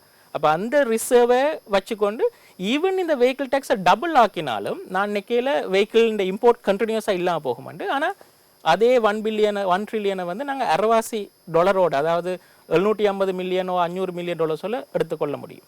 இதை எப்போ ரியாக்ட் பண்ணியிருக்கோம் ராகேஷ், ஈவன் ஒரு ஓகே 1-2 பேர் வெனவே ஒரு பொலிட்டிக்கல் ரியாலிட்டி ஒன்று நடக்க ராகேஷ் நிறைய பேர் எதிர்வு கூறுவார்கள். அப்போ எதிர்வு கூறுற 90% ஆனாக்கள் எதிர்வு கூறினது வந்து இது 1 வீக் மேக்ஸிமம் 1 மந்த்துக்குள்ள முடியும்னு சொல்லி. அதைத்தான் நான் நினைக்கிறேன் சென்ட்ரல் பேங்க் கவர்னர்ஸோ ஸ்ரீலங்கன் கவர்மெண்ட்டும் தோட் பண்ணியிருக்கும். ஆனால் இப்போதைக்கு ஓகே தே ரியலைஸ்ட் இது கைமீறி போய்கொண்டிருக்கு, தே ஹேவ் டு ஸ்டாப் சம்வேர்னு சொல்லி. இப்போ 50% சர்சார்ஜ் கூட ராகேஷ் நான் அன்றைக்கு பார்க்க கல்குலேஷனில் பார்க்க வெஹிக்கிள் ப்ரைஸ் 10 to 15% இன்க்ரீஸ் ஆகுது. ஸோ அது பெருசாக இட் won't have impact. நாங்கள் பொறுத்திருந்து தான் பார்க்கணும். இப்போ இன்னும் ஒரு 100% இன்க்ரீஸ் ஆகி வெஹிக்கிளில் ஏன்னா கிட்டத்தட்ட 1.5 பில்லியன் ரூபாய் வெளியால் போயிருக்கு. அது 2022 0, 23 0, 24 0, 25 1.5 பில்லியன். 2026 எவ்வளவு பட்ஜெட்? 26க்கு 200 மில்லியன், 2 பில்லியனு கிட்ட கவனம் எதிர்கூறி இருக்கிறார். 200 மில்லியன் per month. அது ஹியூஜ். அதோட எங்களுக்கு இப்போ off season, tourism off season. இப்போ டூரிசாலத்தால் வர ரெவன்யூ வந்து மட்டுப்படுத்தப்பட்டிருக்கு. ஃபாரின் ரெமிட்டன்சஸ் மட்டும்தான் போன வருஷம் 8 பில்லியன் வந்திருக்கு. 6 பில்லியன்லேருந்து 8 பில்லியன் கூடி இருக்கு. ஸோ அது மட்டும்தான் இப்போ எங்களுக்கு கொஷன் கொடுத்தோன்னு இருக்கு. ஸோ வெஹிக்கிள் இம்போர்ட்ஸை வந்து நான் எசென்ஷியல் நிப்பாட்ட வேண்டிய அவசியம் இருக்குது. 50% சர்ச்சார்ஜ் என்னை பொறுத்தவரையும் காணாது. மேபி அது 100% சர்ச்சார்ஜ் ஆகிறதுக்கு போகிறதுக்குரிய சான்சஸும் இருக்குது. பிப்ரவரி 28ஆம் தேதி இந்த யுத்தம் ஆரம்பித்தது. மார்ச் மாதம் ஒரு மாதம் மட்டும் போதும் அதன் யுத்தத்தினுடைய போக்கு எவ்வாறு இருப்பது என்பதை அனைவராலும் கண்டுகொள்வதற்கு. ஏப்ரல் மாதமும் சென்று மே மாதத்தில் தான் சர்ச்சார்ஜ் 15%, அதாவது 50% அதிகரித்திருக்கிறார். அது 15% அதிகரிப்பை தான் ஏற்படுத்தி இருக்கிறது. ஆகவே காலம் போதுமானதாக இருந்ததாக பல பேர் சொல்லுகிறார்கள். அப்படி பார்க்க காலம் போதுமானதாக இருந்தது ஒத்துக்கொள்ளலாம் ராகேஷ். ஆனால் இந்த கிழமை முடியுது. ஒவ்வொரு வெள்ளிக்கிழமையும் ட்ரம்ப் வந்து ட்வீட் போடுவார். அப்போ அடுத்த வெள்ளிக்கிழமை மட்டும் பார்க்கலாம்னு போயிருக்கலாம். நிச்சயமாக அதே செஞ்சிருக்கலாம். அட்லீஸ்ட் இப்போ செஞ்சிருக்கலாம். ஆனால் அந்த 50% சர்ச்சார்ஜ் காணுமா என்றது மிகப்பெரிய ஒரு கேள்வியாக தொக்கி நிற்குது. ஏன்னா ஆன் டாப் ஆஃப் தட் நாங்கள் இதே ரன் ரேட்டில் போச்சுதேண்டா ராகேஷ், ரிமைனிங் 9 இன்னும் ஒரு 6 மாசத்துக்கு கிட்டத்தட்ட 3.6 பில்லியனுக்கு நாங்கள் ஆயில் இம்போர்ட் பண்ணணும். அதோட சேர்த்து 4.2 பில்லியன் ஏற்கனவே நாங்கள் ரக்கின 400 பில்லியன் இருக்கு. கிட்டத்தட்ட 5 பில்லியன் 5.5 பில்லியன் வந்து ஆயிலே போகுது. எங்களோட 22 பில்லியன் டோட்டல் இம்போர்ட்ஸில் 30% வரப்போகுது. ஆனால் அதற்கு நேரான ஏற்றுமதி வருமானங்கள் எங்களுக்கு வரப்போவதில்லை. காரணம் எங்களுக்கு இப்பொழுது சுற்றுலாத்துறை பாரிய வீழ்ச்சி அடைந்திருக்கு. இந்த சர்வதேச பிரச்சனை காரணமாக சுற்றுலாத்துறை வீழ்ச்சி அடைந்திருக்கிறது. எங்களுடைய ஏற்றுமதிக்கும் அவ்வப்போது பல பிரச்சனைகள் ஏற்பட்டு கொண்டு தான் இருக்கிறதாக. வருமானம் வராமல் இருக்கின்ற பொழுது, செலவு அதிகரிக்கின்ற பொழுது ஒரு சிக்கலை நாங்கள் எதிர்நோக்குவதற்கான வாய்ப்பு இருக்கிறது. நிச்சயமாக. இப்போ இன்னும் ஒரு கேள்வி இருக்கிறது. வாகன இறக்குமதி முற்று முழுதாக தடைப்படுமா? இப்பொழுது சர்ச்சார்ஜ் 50% அதிகரித்திருக்கிறார்கள். ஆனால் இனிமேல் வாகனம் இறக்குமதி செய்ய முடியாது. 2022, 2023, 2024 இந்த 3 வருடங்களும் வாகனம் இறக்குமதி இல்லாமல் இருந்தது. மீண்டும் வாகன இறக்குமதி தடை ஏற்படுமா என்ற கேள்வி இருக்கிறது. ராகேஷ், இப்போ நிறைய பேர் ஐஎம்எஃப் இருக்கேங்க. ஐஎம்எஃப் என்ன வருதுன்னா எண்ட் ஆஃப் த டே எந்த ஒரு கண்ட்ரோலோ ரெஸ்ட்ரிக்ஷனோ இருக்கக்கூடாது. எல்லாமே market determine. End of the day economy basic theory, demand and supply வந்து எல்லாத்தையும் தீர்மானிச்சு கொள்ளும். இப்போ நாங்கள் கடைக்கு போகிறோம். இப்போ உங்களுக்கு ஒரு வெஹிக்கிள் வாங்கணும் வேண்டாம், ஒரு பிராண்ட் ஐடோனோ ஃபெராரி ஒன்று வாங்கணும் வேண்டாம், 100 மில்லியன் 150 மில்லியன் அதான் இந்த விலை. உங்கள்கிட்ட காசு இருந்தால் வாங்க, இல்லாட்டி விடுங்க. அந்த அந்த டிமாண்ட் அண்ட் சப்ளை நோக்கி நாங்கள் போய்கொண்டிருக்கேங்க. அதைத்தான் ஐஎம்எஃப் விரும்புது. அது பெட்ரோலாக இருக்கலாம், இல்லாட்டி எக்ஸ்சேஞ்சாக இருக்கலாம், இல்லாட்டி நீங்கள் இம்போர்ட் கண்ட்ரோலாக இருக்கலாம். வேர்ல்ட் ட்ரேட் ஆர்கனைசேஷன் நாங்கள் இந்த எசென்ஷியல் இம்போர்ட் எல்லாம் கண்ட்ரோல் பண்ணியிருக்கீங்க எங்களை அக்யூஸ் பண்ணது. உங்களோட எக்ஸ்போர்ட் எல்லா நாடுகளுக்கும் போகுது, ஒரு ரெஸ்ட்ரிக்ஷனும் இல்லை. ஆனால் நீங்கள் மற்ற நாடுகளோட எக்ஸ்போர்ட் உங்களுக்கு இம்போர்ட்டை வரைக்கும் நீங்கள் ரெஸ்ட்ரிக்ட் பண்ணியிருக்கிறீங்களே. அப்போதைக்கு எங்களுக்கு கிரைசிஸ் ஒரு ரீசன் இருந்தது. இப்போ அந்த ரீசன் இல்லை, ஐஎம்எஃப் இருக்குது. ஆனால் நான் நினைக்கல ராகேஷ் ஐஎம்எஃப் வந்து கம்ப்ளீட் பேனுக்கு போகும்னு சொல்லி. ஆனால் சம்டைம்ஸ் ஒரு ஃப்ளெக்சிபிலிட்டி இருக்கலாம் சொல்லாங்க. ஓகே, டிமாண்ட் ஓகே 1.6 பில்லியன்ன்றது ராகேஷ் எங்களோட வெஹிக்கிள் இம்போர்ட் ஹிஸ்ட்ரியில் 2015 தான் ஸ்வீட் ஸ்பாட். உங்களுக்கு தெரியும், மஹிந்த ராஜபக்ஷ அரசாங்கத்தில் வந்து டேக்ஸில் அந்த மாதிரி ரிடியூஸ் பண்ண. அப்போ நிறைய யூரோப்பியன் வெஹிக்கிள் வந்தது. அதுதான் மெயின் ரீசன் எங்களுக்கு இவ்வளோ. அதே 1.5 பில்லியன் தான். ஓகே, வெஹிக்கிள் ப்ரைஸ் டபுள் ஆகிட்டு நம்பர் ஆஃப் ரிடியூஸ் ஆனாலும் end of the day dollar flow out ஆகுது. போன வருஷம் 1.6 பில்லியன். அப்போ கவர்னர் எக்ஸ்பெக்ட் பண்ணது, ஈவன் நிறைய எக்கனாமிக்ஸ் எக்ஸ்பெக்ட் பண்ணது, ஓகே இது வந்து பென்ட் அப் டிமாண்ட் சொல்லுவார். இப்போ அடக்கி இருந்த டிமாண்ட் வந்து 2023 வருஷமாக தேக்கி வைத்திருந்த கேள்வி எல்லாம் இப்பொழுதுதான் வந்திருக்கிறது. 1.5 பில்லியன். சரி, அதோட முடிஞ்சதுன்னா. ஆனால் இந்த வருஷம் ரன் ரேட் அதை விட சூப்பராக இருக்கு. ஸோ இப்போ அப்படி பார்க்க எண்ட் எக்ஸ்பெக்டேஷன் இப்போ கவர்னர் என்ன செய்வோம் நான் சொல்லலை. பட் எண்ட் எக்ஸ்பெக்டேஷன் இந்த 50% சர்ச்சார்ஜ் ராகேஷ் 100% இன்க்ரீஸ் பண்ணலாம், இல்லாட்டி 200% வெஹிக்கிள் வரணும். உங்கள்கிட்ட காசு இருந்தால் உங்களால் எஃபோர்ட் பண்ண முடியுமா இருந்தால் நீங்கள் வெஹிக்கிள் இறக்குங்க. So technically it's not import ban, but import restriction. So அதைத்தான் ஐஎம்எஃப் விரும்புன்றது எந்த எதிர்பார்ப்பாக இருக்குது. அவை அந்த ஒரு நிலைப்பாட்டையும் சில வீடுகளில் அரசாங்கம் எடுக்கலாம். அதாவது தடை செய்ய வேண்டாம், ஆனால் வேண்டுவதற்கான வாய்ப்பே இல்லாத வகையிலே வரிச்சுமைகளை அதிகரித்து விடுவது. அதை தாண்டி பணக்காரர்கள் போய் எடுக்க வேண்டுமாக இருந்தால் வாங்கலாம். ஆனால் ஒரு அதிசயம்தான், வியக்கத்தான் வைத்தது. ஏனென்றால் எங்கள் நாட்டிலே வீதிக்கு இறங்கினால் புது வாகனம் தான் முழுவதுமாக இருக்கிறது. இப்பொழுது பல பேர் சொல்ல கடந்த 2 மாதங்களிலே 2 வருடத்துக்கு தேவையான வாகனத்தை நாங்கள் இறக்குமதி செய்து விட்டோம். ஆகவே இன்னும் 2 வருடத்துக்கு நீங்கள் தடை வைத்தாலுமே எங்கள் நாட்டிலே வாகன பிரச்சனை இருக்காது.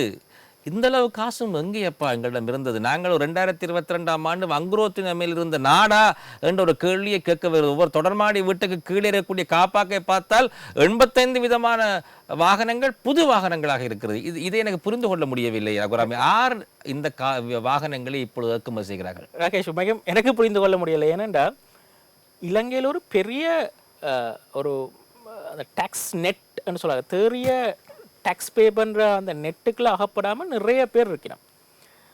இது என்ன விஷயம்னு பார்த்தீங்கன்னா, இப்போ இலங்கையில் அப்பார்ட்மெண்ட் வாங்குகிற பிஸ்னஸை அந்த அந்த ட்ரேடை பார்த்தீங்களா இருந்தால் ஒரு ரீசன்ட் தகவல் உண்டு, விளையாட்டி 5 வருஷமாக இருக்குது. 90% அதிகமான அப்பார்ட்மெண்ட் வாங்குறாக்கள் வந்து லோன் போகிறையில் இக்விட்டி மணி. இப்போ நீங்கள் லோன் போய் ஒரு அப்பார்ட்மெண்ட் வாங்குறேன்டா, தெஹிவலே ஒரு அப்பார்ட்மெண்ட் 30 million to 35 million, வெளில பார்த்து 50 million.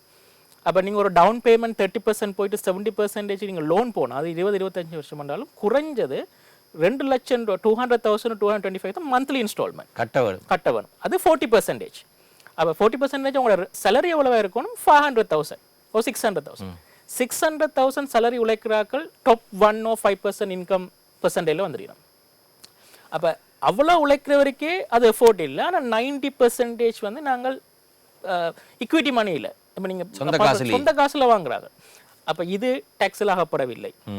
இதுதான் நான் நினைக்கிறேன் வெஹிக்கிள் நடக்குது. ஆனால் இப்போ டின் நம்பர் இருக்கணும், வெஹிக்கிள் ரிஜிஸ்டர் பண்ணணும்ன்றதுக்கு ஒரு வரவேற்கத்தக்க ஒரு விஷயம்தான். ஆனால் அது எப்படி அது பேங்க் அக்கௌண்ட்டில் ட்ராக் ஆகுது, அது எப்படி வந்து இம்போர்ட்டில் ட்ராக் ஆகுதுன்றது வந்து எங்களுக்கு digital identity card Aadhaar system இந்தியாவில் உள்ள மாதிரி இல்லாதபடியாக இன்னும் தெரியவில்லை. அப்போ இதுக்குரிய ரீசன் ராகேஷ், இலங்கையில பணம் இருக்கு, நிறைய கருப்பு பணம் தான் இருக்கிறது. அவையெல்லாம் வாகனம் மூலமாக வருகிறது, அது வைட் ஆகிக்கொண்டு இருக்குன்றதான் எதிர்பார்ப்பு. இதுக்குரிய கருப்பு பணம் வைட் ஆகிக்கொண்டு இருக்கிறது. ஆனால் இந்த வரி பொறிமுறைக்குள்ளே வருகிறது அது.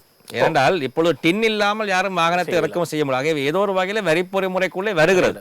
எதிர்காலத்திலே இவையெல்லாம் எங்கள் நாட்டுக்கு பிரயோசனமானதாக மாறலாம். நிச்சயமாக அகப்படுவேன், ஒரு கட்டத்தில் அகப்படுவேன். பிகாஸ் இப்போ என்ன பிரச்சனை ராகேஷ், நான் டிஃப்ரெண்ட் பேங்க் அக்கௌண்ட்ஸ் வந்து லிங்க் ஆகல, டின்னுக்கு லிங்க் ஆகிருக்கு, ஸ்டாக் எக்ஸ்சேஞ்ச் லிங்க் ஆகிருக்கு, சிடிஎஸ் லிங்க் ஆகிருக்கு. பட் நிறைய வெஹிக்கிள் பேங்க் அக்கௌண்டோ அடுத்த மற்ற இன்வெஸ்ட்மெண்ட்டோ வந்து பின்னுக்கு பேக்கெண்டில் வந்து லிங்க் ஆகல. இப்போ இந்த டிஜிட்டல் ஐடென்டி கார்டு வந்தோன்னா எல்லாமே லிங்க் ஆகும். இப்போ நீங்கள் ஒரு பேங்க்ல செய்கிற தகவல் வந்து மற்ற பேங்குக்கு தெரியாது, அரசாங்கத்துக்கு தெரியாது உங்களுக்கு எவ்வளவு மொத்தமாக வருமானம் வருகுது போகுதுன்னு சொல்லி. ஸோ நீங்கள் சொன்ன மாதிரி எதிர்வரும் காலங்களில் இந்த டின்னை இன்னும் ஸ்ட்ரிக்டாக இப்போ லோ ஹேங்கிங் ஃப்ரூட் ஒன்று இருக்குது. இப்போ நீங்களும் நானும் ப்ரொஃபஷனல்ஸ், எங்களுக்கு சேலரி வரைக்கும் டேக்ஸ் வட்டி தான் பெறுது.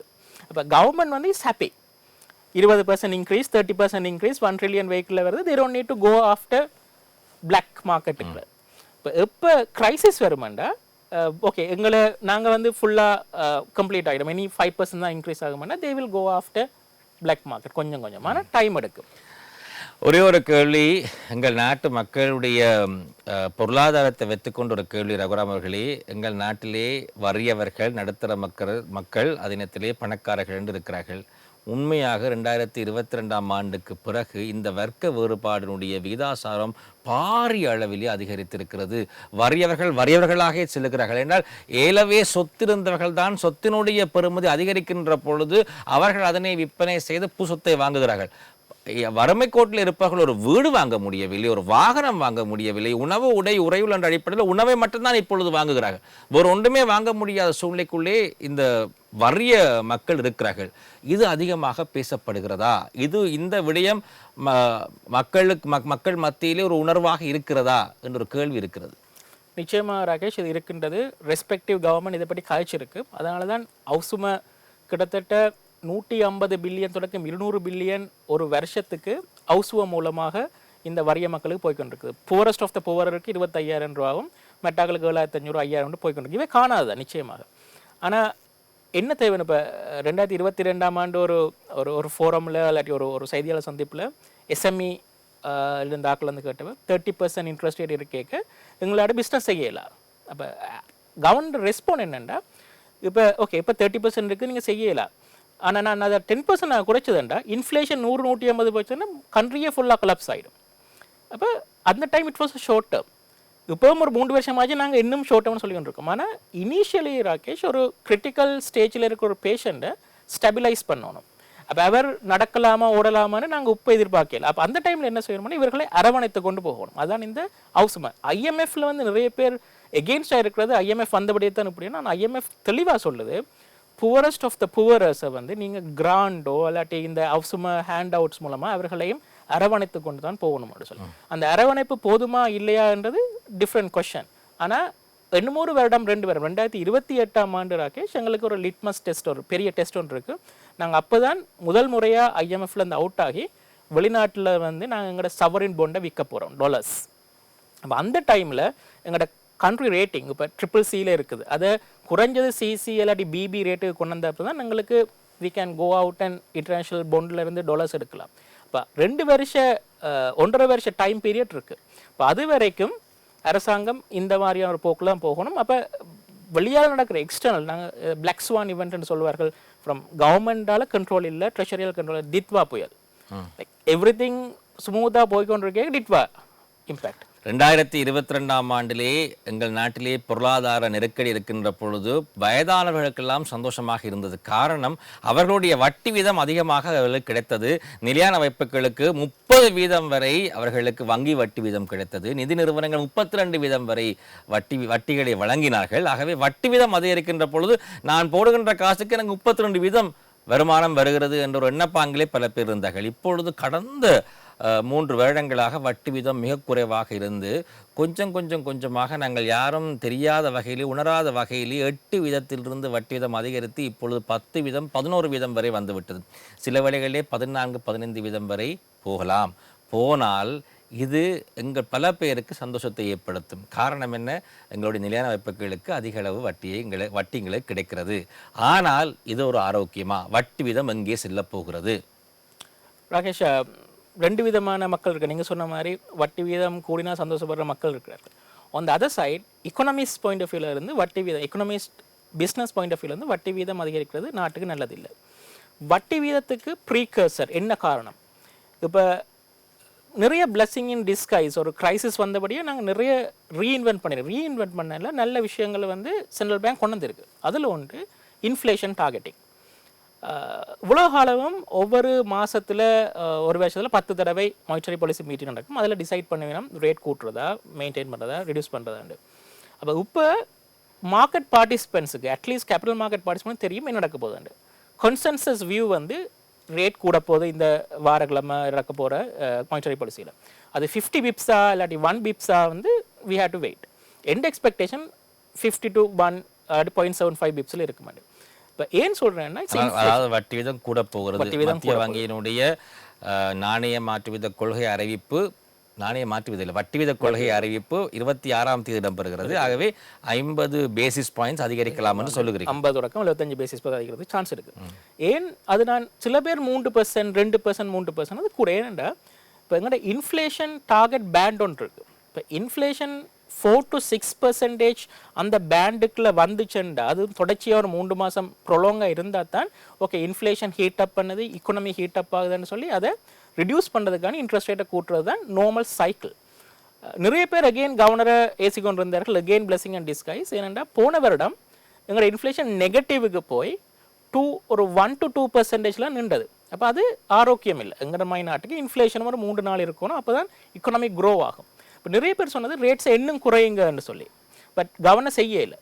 இப்போ அவர்கிட்ட பேசிஸ் டிஃப்ரெண்ட் பேசிஸ், பட் அவர் செய்யலை. அவர் செஞ்சிருந்தா இந்த கிரைசிஸுக்கு எங்களுக்கு குஷன் இருந்திருக்காது. அப்போ அதை எதிர்பார்த்து செஞ்சாரா இல்லாட்டி ஒரு தெய்வாதீனமானதா தெரியாது. இப்போ குஷன் இருக்குது. இப்போ நாங்கள் இன்ட்ரெஸ்ட் ரேட் கூடாமலே எங்களோட இன்ஃப்ளேஷன் இன்னும் கண்ட்ரோலில் தான் இருக்குது. ஏப்ரல் மாதம் இன்ஃப்ளேஷன் 4%, ஹெட்லைன் இன்ஃப்ளேஷன், கோ இன்ஃப்ளேஷன் அதாவது ஆயில் அட்ஜஸ்டட் இன்ஃப்ளேஷன் 2%. அப்போ இன்னும் அந்த பேண்டுக்குள்ளே வரல. மேபி மேக்கில் அந்த பேண்டுக்கு வந்திருக்கலாம். பட் இன்னும் ஒரு ஃபியூவல் ப்ரைஸ் ரிவிஷன் இருந்து சென்ட்ரல் பேங்க் கவர்னருக்கு தெரிஞ்சால் அந்த 4% இன்ஃப்ளேஷன் வந்து 5-6% வேறு காரணத்தினால அதிகரிக்கலாம். பட் அது 2%, 2 பிப்ஸ், 2%, 3% அதிகரிக்கும்னு நான் எதிர்பார்க்கல. 0.75 to 1 பிப்ஸ் அதிகரிக்கும். அப்போ இது என்ன செய்யும்னா டிமாண்ட் டிஸ்ட்ரக்ஷன். லீசிங் ஒரு வருஷத்துக்கு முதல் லீசிங் நீங்கள் 12-13% வாங்கலாம். இன்றைக்கு நீங்கள் லீசிங் எடுக்கிறீங்கன்னா 16-17. Already demand destruction. இன்னும் 1% குடிச்சதுன்னா அந்த லீசிங் ரேட் 18-19% போகலாம். அப்போ நேச்சுரலாக வந்து மார்க்கெட்டில் இருக்கிற எக்ஸஸ் லிக்விடிட்டி எங்களில் காசை நாங்கள் கூட டிபாசிட்டில் வைப்போம். அப்போ அது டிமாண்டை குறைக்கும். டிமாண்டை குறைச்சா என்ன செய்யும்? எக்கனாமிக் மெஷின் ரன் பண்ணாது. எக்கனாமிக் மெஷின் எவ்வளோ காலம் ரன் பண்ணாமல் இருக்கலாம்? ஒரு 2 மாதம் 3 மாதம் ரன் பண்ணாமல் இருக்கும். தொடர்ச்சியாக ரன் பண்ணாமல் இருந்ததுண்டா டிபாசிட் வச்சிருக்கிற ஆக்களுக்கும் பிரச்சனை தான். ஏன்னா எக்கனாமி ரன் பண்ணாட்டி டிபாசிட் வச்சிருந்தது என்ன பெரிய யோசனை? அப்போ ரேட் நேச்சுரலாக ட்ராப் ஆகும். So answer to your question Rakesh, yes interest rate கூட போகுது. எவ்வளோ பெர்சன்டேஜாக கூட போகுதுன்னு என்னன்னு தெரியாது. எந்த எதிர்பார்ப்பு ஒரு சின்ன பெர்சன்டேஜ் கூடுமென்னு சொல்லி. ஆனால் இது ஆரோக்கியமானதாண்டா இல்லை. இன்ட்ரெஸ்ட் ரேட் நாங்கள் மெயின்டைன் பண்ணி கொண்டிருக்கோம். இது சைக்கிள் மாறி மாறி வந்துருக்கோம். அப்போ சைக்கிள் எக்கனாமிக்கில் வர்றது பிரச்சனை இல்லை. அந்த சைக்கிள் இப்போ எங்களுக்கு எக்ஸ்டர்னல் ஷாக் மூலம் வந்திருக்கிறது தான் பிரச்சனை. அதர்வைஸ் இந்த ரேட் இன்னும் ஒரு 2-3 மாதத்துக்கு போயிருக்கு, 4-5 மாதத்துக்கு மாற்றம் இல்லாமையே போயிருக்கு. வட்டி விதங்கள் இந்த அளவிலே இருப்பது தான் ஒரு நாட்டுக்கும் ஆரோக்கியம். கொஞ்சம் குறைவாக இருக்க வேண்டும். நிலையான வைப்பு கிடைக்க வட்டி உங்களுக்கு அதிகமாக கிடைக்காவிட்டாலும் நாட்டினுடைய பொருளாதாரம் சீராக இருக்கும். வட்டி விதம் அதிகரிக்கின்ற பொழுது பொருளாதாரம் வளர முடியாது என்ற ஒரு விடயத்தை சொன்னீர்கள். நல்ல விடயம். இதை கட்டாயம் தெரிந்து கொள்ளணும். ஒரு பக்கத்திலே வாகன இறக்குமதி கட்டுப்படுத்தப்பட போகிறது சர்சார்ஜின் மூலமாக. சில வழியில் வாகன தடைகளும் ஏற்படலாம் எதிர்காலத்திலே. அதே நேரத்திலே வட்டி விதங்கள் அதிகரிக்கிறது. லீசிங் சென்று நாங்கள் வாகனத்தை இறக்குமதி செய்ய வேண்டுமாக இருந்தால் லீசிங் காஸ்ட் அதிகரிக்கிறது. 12 விதத்திலிருந்து 14, 15, 16, 20 வரைக்கும் செல்லலாம். சென்றால் நாங்கள் வாகனமே வாங்க மாட்டோம். அனாவசிய செலவு கொஞ்சம் கொஞ்சமாக தடை செய்யப்படும். இதனுடைய நோக்கமே அத்தியாவசியம் அல்லாத ஆடம்பர செலவுகள், அனாவசிய செலவுகளை கட்டுப்படுத்தினால் இறக்குமதி கட்டுப்பாடாகும். இறக்குமதி கட்டுப்பாடானால் நாணய மாற்று வீதம் சரியாக வரும். இதுதான் இதன் பின்னாலே இருக்கக்கூடிய ஒரு தத்துவமாக இருக்கிறது. இந்த பாதையில் தான் இப்பொழுது மத்திய வங்கி பயணித்துக் கொண்டிருக்கிறது. இப்போ இன்னும் ஒரு கேள்வி இருக்கிறது. இந்த காலகட்டத்திலே ஒரு பொதுமகன் என்ன செய்ய வேண்டும்? பல பேர் 2022ஆம் ஆண்டு கடைகளுக்கெல்லாம் சென்று சாமான்கள் எல்லாம் நாங்கள் வாங்கிவிட்டோம். எல்லா சாமான்களும் வாங்கிவிட்டோம். காரணம் என்னவென்றால் ஒரு அறையே நாங்கள் ஒதுக்கியிருந்து நாங்கள் எங்களுடைய சாமான்களை வாங்கி ஸ்டோர் பண்ணி வைப்பதற்காக. ஏன்? விலைவாசி அதிகரிக்க போகிறது என்பதற்காக. அதை நாங்கள் செய்ய வேண்டுமா? இது யதார்த்தமாக கதைப்போது செய்ய வேண்டுமா என்ற ஒரு கேள்வி ஏற்படுகிறது. அடுத்தது, விலைவாசி அதிகரித்து கொண்டு போகின்ற காலகட்டத்தில் எங்களிடம் இருக்கக்கூடிய காசை நான் என்ன செய்வது? வங்கியிலே கொண்டு வைப்பு செய்வதா அல்லது தங்கத்தை முதலீடு செய்வதா? மோடி சொல்லியிருக்கிற தங்கத்தை வாங்காதீர்கள் என்று, அது என்ன தாக்கத்தை சர்வதேச ரீதியாக ஏற்படுத்த போகிறது என்ற ஒரு கேள்வி இருக்கிறது. அல்லது வீடு வாங்குவது அல்லது காணி கட்டடம் வாங்குவதிலே முதலீடு செய்வதா இந்த காலகட்டத்திலே? ராகேஷ், 2022 இந்த ஹோர்டிங்னு சொல்கிறார்கள், போய் வாங்கி வச்சுருந்து ஃபேஸ்புக்கில் போஸ்ட் பண்ணுறதும் இதுவும் சரி, அது ஒரு ஒரு ஒரு எக்கனாமிக் பாயிண்ட் ஆஃப் வியூல இருந்து பார்க்க சரியான விஷயம் தான். ஏன்டா இன்னும் ஒரு 2 மாதத்தில் 10% கூட நான் 10% சேவ் பண்ணியிருக்கேன். ஆனால் 2022 கம்பேர் பண்ணிக்க ராகேஷ், இது இந்த தாக்கம் அவ்வளோ பெருசாக இல்லை. ஏன்டா பொருள் எங்களுக்கு எப்பவும் வரும், பட் என்ன விலை கூடி வரும். அது மட்டும் தான் வித்தியாசம். ஆனால் நான் நினைக்கிறேன் கவர்மெண்ட் வந்து இந்த முறை ப்ரொயக்டிவாக இருக்குமென்னு சொல்லி. இப்போயே நான் நினைக்கிறேன் சூப்பர் மார்க்கெட்டுகளில் பால் மாக்களுக்கோ நீங்கள் ஒரு 3 கிலோ தான் வாங்கலாம், அப்படி 10 பால் பேக்கெட் தான் வாங்கலாம் ரெஸ்ட்ரிக்ஷன் இருக்குது. அந்த ரெஸ்ட்ரிக்ஷன் இன்னும் அதிகமாக வரும். They will start to manage. நாங்கள் ரெஸ்பான்சிபிள் சிட்டிசனாக இருக்க வேண்டும். உங்களுக்கு தேவையானதை மட்டும் வாங்க. மேபி ஒரு மாசத்துக்கு தேவையானதை வாங்கி வச்சு, ஒரு மாசத்துக்கு பிறகு நீங்கள் 10% கூட கொடுத்து வாங்குங்க. 2 மாசத்துக்கு வாங்கி வச்சிடுங்க. அதுக்காண்டி 12 மாசத்துக்கு வாங்கி நீங்கள் அதை ஹோல்ட் பண்ணீங்களா இருந்தால் ரெஸ்பான்சிபிள் சிட்டிசன் என்ற அந்த எண்ட் ஆஃப் த டே ஒரு கிரைசிஸில் இருக்க எல்லாருமா சேர்ந்து அதை மேனேஜ் பண்ணணும். பல பேர் வாங்கி வைத்து அந்த பொருள் எக்ஸ்பயரி ஆனதும் இருக்கிறது, அதனால் வீணாக அழிந்து போனதும் இருக்கின்றது. ஸோ அட்லது எக்ஸ்பைரி கூட இருக்கிற பொருளையாவது வாங்கி பதுக்கி வச்சிருந்தால் சிறப்பாக இருக்கும். அது ரெஸ்பான்சிபிளாக நடந்து கொள்ளலாம் ராகேஷ். மற்றது உங்களோட கேள்வி என்ன செய்யணும்னா ரியல் அசெட்ஸ். ஆஃப்கோர்ஸ் இப்போ லேண்ட் அப்பார்ட்மெண்ட் வாங்கி வச்சுருந்தா எங்கள் நாட்டில் அப்ரிஷியேட் ஆகிக்கொண்டு தான் இருக்கும். ஸ்பெஷலி லேண்ட், அப்பார்ட்மெண்ட்டும் வெஹிக்கிளும் சொத்து இல்லை அக்கௌண்டிங்கை பொறுத்த வரைக்கும். அது டிப்ரிஷியேட் ஆகிக்கொண்டு இருக்கும். ஆனால் இலங்கையில் நடக்கிறது வேறு, அது அப்ரிஷியேட் ஆகிக்கொண்டு டிஃப்ரெண்ட் ரீசனால். ஸோ இப்போ உங்களால் முடிஞ்சால் காணி கட்டடங்களில் முதலீடு செய்வது ரியல் அசெட்ஸ். ஸ்டாக் மார்க்கெட்டும் பங்குச்சந்தையும் ரியல் அசெட் தான். ஆனால் நாங்கள் அந்த அளவுக்கு டெவலப் ஆகையில் அது ரியல் எஸ்டேட்டாக பார்க்குற அளவுக்கு. ஸோ இப்போ எங்கே முதலீடு பண்ணுறதுன்ற ராகேஷ் ஒன்று, நீங்கள் யூனிட் ட்ரஸ்ட் என்று சொல்லப்படுகின்ற ஒரு விஷயம் இருக்கின்றது. அது இந்த ரேட் இப்போ 8, 9, 10 இன்ட்ரெஸ்ட் ரேட் கூட சேவிங்ஸை விட அதிகமாக ரேட் போய்கொண்டிருக்கும். இப்போ யூனிட் ட்ரஸ்ட் என்ற ஒரு இடம் இருக்கின்றது, அல்லது ரியல் எஸ்டேட் இருக்கின்றது. ஸ்டாக் மார்க்கெட்டையும் நாங்கள் பார்த்துக்கொள்ளலாம். மோஸ்ட் இம்பார்ட்டன்ட்லி உங்களோட கையில் காசை வச்சிருக்காம எங்கேயாவது ஒரு சேவிங்ஸோ அட்லீஸ்ட் ஒரு பேங்க்லேயாவது போட்டு வைக்கிறது வந்து சிறந்தது. தங்கம் volatile-ஆக இருக்குது. இப்போ 65,000 லெவலில் இருந்த 2019 3,75,000 4 லட்சம் தொட்டு இருக்குது. இப்போ நான் நினைக்கிறேன் 3,25 3,50 நிற்குதுன்னு சொல்லி இதை நாங்கள் ப்ரிடிக்ட் பண்ண முடியாமல் இருக்குது. இப்போ இந்தியா வந்து largest gold buyers and largest gold reserve holders. அப்போ அங்கே டிமாண்ட் அங்கே டேக்ஸும் போட்டாங்க. ஸோ அப்போ அந்த டிமாண்டால் சில வேளை கோல்ட் ப்ரைஸ் டிமாண்ட் டிஸ்ட்ரக்ஷனால் கோல்ட் ப்ரைஸ் குறையிறதுக்கான சந்தர்ப்பமும் இருக்குது. ஆனால் உலக நாட்டில் ஒரு தலைமல் இருக்கேக்க கோல்டு ஒரு சேஃப் ஹேவனாக இருக்குது, அதனால ப்ரைஸ் கூடணும் இருக்குது. இப்போ கோல்ட் வந்து அந்த சேஃப் ஹேவன் ஸ்டேட்டஸை இழந்துட்டு தான் நினைக்கிறேன். ஏன்னா ஹை வாலட்டில் இப்போ எந்த ஒரு முதலீடும் ஒரு ஹை வாலட்டிலிட்டியாக இருந்ததுன்னா அது ஒரு சேஃப் ஹேவன் சொல்ல முடியாது.